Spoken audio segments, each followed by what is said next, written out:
guys, I'm Rich from NeoWin. Today we're unboxing Amazon's new Kindle Oasis. What you're looking at right now is the box of a $350 e-reader. Yes, that's quite expensive because, again, it's an e-reader. It's not a tablet. It's just for reading books. So this is the top-end model, all right? And it's the top-end model of the top-end model. The regular Kindle is fairly cheap. I think it's like $80. It's on sale a lot. There's no backlight. It doesn't have the high-resolution display. Then you have the Paperwhite, which usually costs around $100 or $120. That's got some backlighting. Or I think they call it front lighting. That has the 300 DPI display. And then there's the Voyage, which is around $200, and now the Oasis, which the Oasis starts at $250. So I bought this. They didn't send me this as a review unit. And if that sounds crazy, consider the fact that I bought the last generation model too, and I loved it so much that I wanted to get the new one. But I do enjoy reading. So the last one I spent $360 on. The last one started at $290 for Wi-Fi only with special offers. And then there was $360 with 3G cellular connectivity, which the cellular service is free, by the way. It just comes with the device. You don't have to set up a plan or anything. So to me, that's worth. But now there's different configurations. There's 8GB model, 8 gigabytes of storage, and that one's Wi-Fi only. And then for $300, you get the 32 gigabyte model, Wi-Fi only. And then for $350, you get 32 gigs.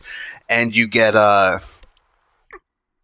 cellular service. So, and it's LTE this time too. So, one of the things is you might be wondering, why the hell would you need 32 gigabytes of storage in an e-reader, right? You're just downloading books. No, this has built-in Audible now, which is really cool. So, if you're not familiar with Audible, it's Amazon's audiobook service. So, now you can hook up Bluetooth headphones to this, and you can listen to Audible books if you own both. And if you're not familiar, Amazon has something called Whisper Sync, where it will sync the place of your book between devices, but also between the audiobook and the Kindle book. So what I've always enjoyed doing is I'll listen to the audiobook for a half hour while I'm driving, and then I'll come home and I'll just read it. All right, so we can see that it's bigger. So this is all of Amazon's e-readers that they have right now, 6-inch displays. This one is 7 inches. And yeah, it looks quite nice. Oh, the spine part is much wider. So we can actually put these next to each other here. So you can see the display is bigger. Amazon hasn't made a bigger Kindle in a while. A long time ago, they had an 8.9 inch e-reader, and they discontinued it. So this is the biggest Kindle that we've seen in years.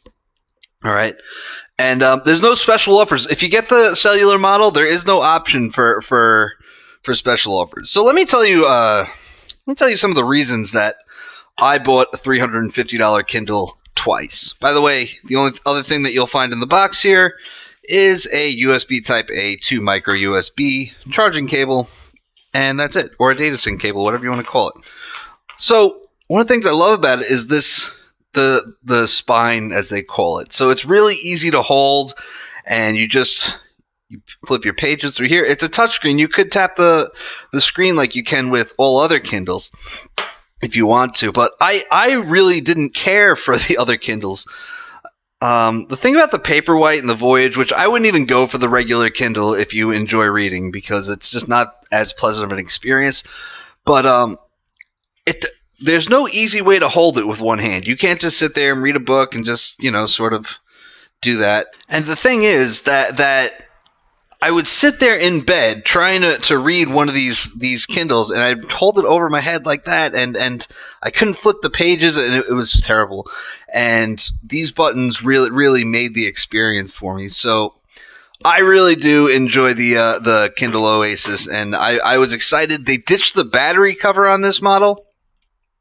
As you can see, we had let's see if we can set this up here. We had a battery cover that came with the last one, and that was a big selling point, was that instead of weeks of battery life that you would get with other Kindles, you got months with this one because it comes with a battery cover. And this thing is terrible. I told them it wasn't working properly at one point. I contacted support. They sent me a new one. It's still freaking terrible. What happens is a lot of times, too often, you'll find that it's going to say that it's not connected properly. It might do it now. It might not. But and the battery thing up here will change, and then the cover doesn't have its own charging port, right? So you just have to have it attached to the Kindle and then charge through the standard charging port. And if it's not connected properly, which it rarely is, that doesn't charge right. And you'd always get these error messages. It was a real pain. So that's one thing I'm really glad they got rid of that. I bought a cover for it. I bought this nice blue cover. They have leather ones also. There's like 6 different colors between the 2 different types. And so it's pretty much the same cover experience. It's just that this one's not holding a charge. See? But yeah, there's an accelerometer built in, just like the last one, so you can flip it upside down.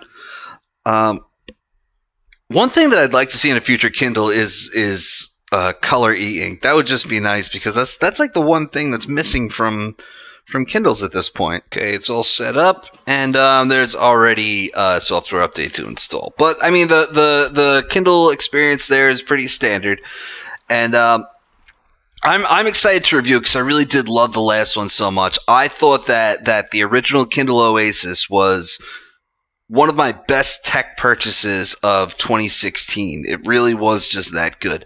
The one thing that does worry me about this is the bigger spine, because the one thing that I really loved, the selling point of the original Kindle Oasis, was just how easy it was to hold and to just read a book. And I'm curious if that largest spine is gonna make it harder to hold and less comfortable. I understand why they did it. They had to fit a bigger battery in it since they're not using the battery cover anymore. I would have rather had less battery life, but it is what it is, and we'll see. Obviously, it's a bigger device.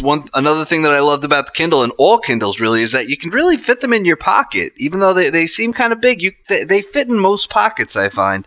And this one might not, because it's a little bigger. Anyway, guys, I'll have more in a few weeks on this. I'll be doing a lot of reading. And that's it. I'm Rich from NeoWin. Have a great night.